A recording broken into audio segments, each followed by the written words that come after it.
अस्सलाम वालेकुम नादरीन, मैं आपका होस्ट अख्तर चौधरी।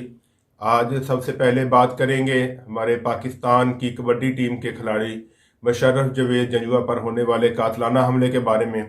तो हम पूरी कौम इस वक्त मुशर्रफ जवेद जंजुआ के ऊपर होने वाले कातलाना हमले की मजम्मत कर रही है। और बड़े अफसोस की बात है कि एक खिलाड़ी हमारी टीम का नामवर खिलाड़ी है जिसको दीवार पाकिस्तान का जो खिताब है वो मिल चुका है, और उसके ऊपर हमारे कौमी स्टार की हमारी हुकूमत जो है वो उसकी हिफाजत भी नहीं कर सकती, उनको सिक्योरिटी भी फराहम नहीं कर सकती। मुशर्रफ जावेद जंजुआ फैसलाबाद में उनके ऊपर डाकुओं ने फायरिंग की है, उनके भाई शदीद जख्मी है जिसमें, और उनसे तकरीबन को 2 लाख रुपए की नकदी वो लेके डाकू फरार हो गए हैं। तो ये हमारे लिए लम्हा फिक्रिया एक कौम के होते हुए भी कि हम एक कौम है और हम अपने जो स्टार हैं उनकी हिफाजत भी नहीं कर सकते।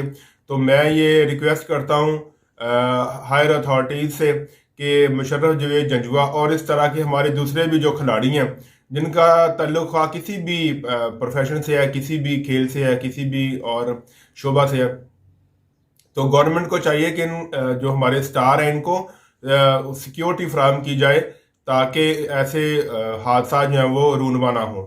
तो फिर हम चलते हैं इंटरनेशनल रिलेशंस की तरफ, इंटरनेशनल खबरों की तरफ। तो आपको बताते चलें कि वज़ीर आज़म इमरान खान उज़्बेकिस्तान के दौरे पर रवाना हो चुके हैं। बल्कि अब तक की न्यूज़ के मुताबिक वज़ीर आज़म इमरान खान आज उज़्बेकिस्तान पहुंच चुके हैं।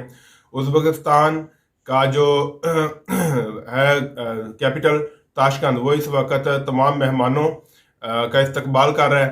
तो सब लोग उधर जमा हो रहे हैं, उसमें वज़ीर आज़म इमरान खान की मुलाकातें होंगी मुख्तलिफ ममालिक के जो सरबराहान हैं उनके साथ। अशरफ गनी साहब के साथ भी मुलाकात होगी उधर, और बाकी मुल्कों के नुमाइंदों के साथ भी होगी। हमारे शाह महमूद कुरैशी साहब जो हैं वो चाइना समिट से वापस आ गए हैं, और उनकी शंघाई जो तंजीम है उनके इजलास में शिरकत के लिए गए हुए थे वो भी पहुंच गए हैं। उनकी भी तकरीबन 20 से ज़ायद मुल्कों के वज़राए ख़ारजा उनके साथ उनकी मुलाकातें तय हैं। तो आपको ये बताते चले कि पाकिस्तान इस वक्त इलाके की बहुत बड़ी ताकत बन चुका है, जिसका एतराफ़ चाइना, रशिया और इलाके की जो दूसरी ताकतें वो भी कर रही हैं। इंडिया के बारे में आपको बताते चलें कि इंडिया इस वक्त धूल चटा दिया इंडिया को पाकिस्तान ने, कि इंडिया ने अरबों डॉलर की सरमायाकारी की थी। कम से कम 3 अरब डॉलर की सरमायाकारी इंडिया ने अफगानिस्तान में की हुई थी, जिसमें डैम है, सड़कें वगैरह थी, वो बना रहे थे। तो उन्होंने बाकायदा अपनी एक बालादस्ती कायम की हुई थी अफगानिस्तान में। तो उस सारी का खाना ख़राब हो गया। इंडिया के जो मोदी सरकार है, मोदी सरकार को और उनके जो अजीत दोवल है उनको इंडिया में जो है वो लोग अब उनके ऊपर थू थू कर रहे हैं कि ये कोयलों की दलाली में तुमने अपना जो है वो मुंह काला कर लिया है। तो अल्लाह का करम हुआ है कि पाकिस्तान का नाम ऊंचा हुआ है, अल्लाह ताला ने पाकिस्तान को मौका दिया है। इस ताशकंद में जो मीटिंग हो रही है इसके बाद पाकिस्तान एक मीटिंग होल्ड करेगा इस्लामाबाद में, जिसमें अफगान तालिबान, अफगानिस्तान की हुकूमत और जो रीजन के बाकी जो कंट्रीज़ हैं उन सब के नुमाइंदे वहाँ शरीक होंगे, जिनमें तेहरान से भी, ईरान से भी आएंगे, और रशिया के भी वफद आएंगे, और चाइना के भी, और जो वस्त एशियाई रियासतें हैं उज़्बेकिस्तान, ताजिकिस्तान, जो अफगानिस्तान के सब हमसाए हैं, वो इंशाअल्लाह ताला सब अफगानिस्तान में पाकिस्तान में हाजिर होंगे और अफगानिस्तान में ये मीटिंग होगी। तो ये एक बहुत नाजुक लम्हा है।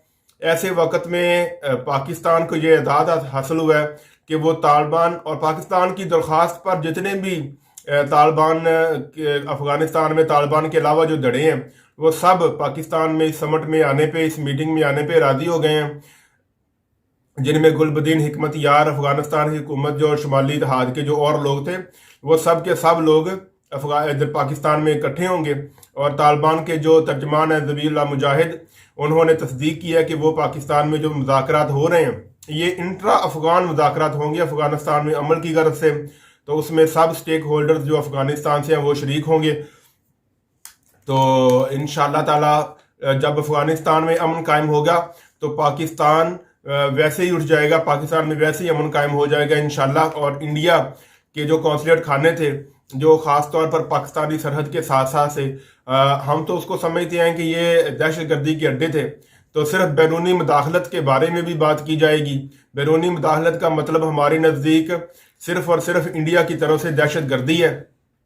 تو آپ کو افغانستان کے بارے میں ایک اور خبر دیتے چلے کہ سب سے پہلے طالبان نے قبضہ کیا تھا جو افغان اور تاجک بارڈر ہے، جہاں سے افغانستان اور تاجکستان کی تجارت ہوتی تھی، انہوں نے اس کے اوپر حملہ کیا تھا، وہاں سے افغان فوجیوں کو انہوں نے بھگا دیا۔ پھر انہوں نے ازبکستان کی سرحد کے ساتھ، ایران کی سرحد کے ساتھ، اور آج کی جو تازہ ترین خبر ہے وہ ہے پاکستان کے ساتھ تورکھم بارڈر کے ساتھ جو ان کا صوبہ ہے سپن بولدک، اس کے اوپر بھی افغان طالبان نے قبضہ کر لیا، اور جو پاکستان کے ساتھ جو باب دوستی ہے، باب دوستی سے آگے جو افغان حکام کی چیک پوسٹیں تھیں، وہاں سے افغان فوجی بھاگ چکے ہیں، اس علاقے پر طالبان نے قبضہ کر لیا ہے۔ باقاعدہ انہوں نے افغانستان کا جو قومی پرچم تھا وہ اتار دیا ہے، اور طالبان نے اپنا جو پرچم وہاں لہرا دیا ہے۔ اب یہ اس میں اہم چیز یہ ہے کہ طالبان نے جتنے بھی راہداری کے علاقے تھے، جن علاقوں سے دوسرے ملکوں کے ساتھ تجارت ہوتی تھی، ان سب کے اوپر طالبان نے قبضہ کر لیا۔ آپ کو یہ بھی بتاتے چلے کہ تاجکستان کے ساتھ افغانستان کی جو تجارت ہے وہ جاری ہے، جبکہ پاکستان نے تو سرحد سیل کی ہوئی ہے، تو تاجکستان کے ساتھ ٹرک آ بھی رہے ہیں، ٹرک جا بھی رہے ہیں۔ تو صرف اب یہ ہوا ہے کہ ان سے راہداری وصول کی جا رہی ہے۔ جو چھوٹے ٹرک ہیں ان کے اوپر اپنا $40 جو ہے وہ راہداری لی جا رہی ہے، اور جو بڑے ٹرک ہیں ان کے اوپر $60 کے حساب سے راہداری لی جا رہی ہے۔ اور اہم بات یہ ہے کہ یہ راہداری افغان طالبان وہ وصول کر رہے ہیں۔ امریکہ، انڈیا اور برطانیہ یہاں سے جا چکے ہیں۔ امریکہ نے یہ پینٹاگون کی خبر ہے کہ ہم لگتا ہے یہی ہے کہ طالبان افغانستان پر قبضہ کر لیں گے، ہم جو بھی حکومت بنے گی ہم اس کی حمایت کریں گے، اور مطلب کہ یہ کہ وہ شکست بھی ان کو ہو گئی اور وہ دم دبا کر یہاں سے بھاگ چکے ہیں۔ تو اس کے بعد آپ کو ایک خبر دیں گے کہ پاکستان کی جو سیریز تھی انگلینڈ کے ساتھ، اس میں انگلینڈ نے پاکستان کو وائٹ واش کر دیا ہے۔ پاکستان کی ٹیم کی آخری ون ڈے میں تو بہت اچھی کارکردگی تھی، لیکن اس کے باوجود پاکستان کی ٹیم ہار گئی۔ انگلینڈ نے جو ہے وہ وائٹ واش کر دیا پاکستان کو۔ بڑے افسوس کی بات ہے، مصباح الحق اور وقار یونس کی جو آپس کی چپکلش ہے اور ان کی ذاتی جو انا ہے، اس کی وجہ سے پاکستانی ٹیم کو قربانی کا بکرا بنا دیا گیا ہے۔